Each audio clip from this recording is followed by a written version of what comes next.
Herein lies another tool that gave us some more learnings along the way.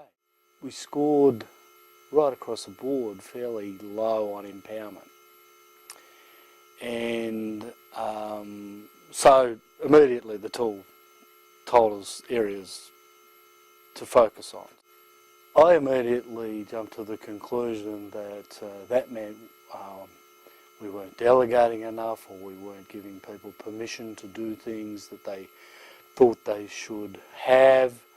But in reality, it turned out after we really got underneath what they were saying, because we had focus groups and we talked to the people who had low scores in this area, and it actually turned out that they didn't have confidence. Lack confidence to go and talk to the customer. And you sort of have these aha moments, because remember I talked before about how I was surprised how few went and talked to customers. Well, this thing called empowerment was really about empowerment from within, and not empowerment being given by the boss, and really means confidence. And so that was, that was something that we learned out of the CRI work. The action we're taking out of that is, well, we'll put them with somebody who's confident, a buddy or whatever you want to call them, and they're doing a ride-on with somebody who, and to build up their confidence. So that was great. That was some great learning. In fact, only just 5 minutes ago, I was talking to the CEO about it. And it is something that's probably, when we get these empowerment things pop up from the whole company, maybe there's a little bit of the same in what they're saying.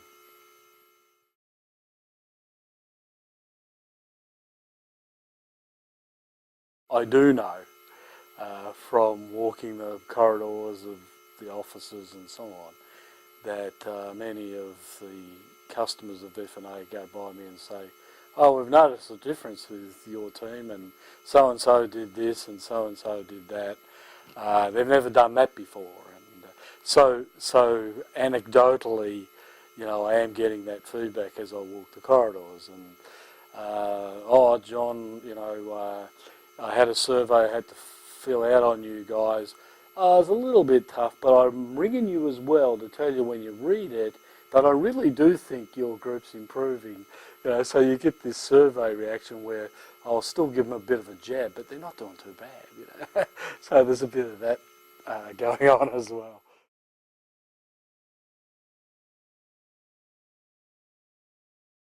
Whilst being valuable to the customer is what we're, is the behavioural aim. It's also about being effective and efficient. And you might be able to achieve it and spend a squillion dollars, but that's not the objective either. So we are measuring, and I just gave you actually an example of stopping half a dozen reports and giving the customer the valuable information they actually wanted, and probably asked 6 times before and got 6 things that they didn't want. That saved money. Over the last 12 months, it's easy $6–10 million and maybe more.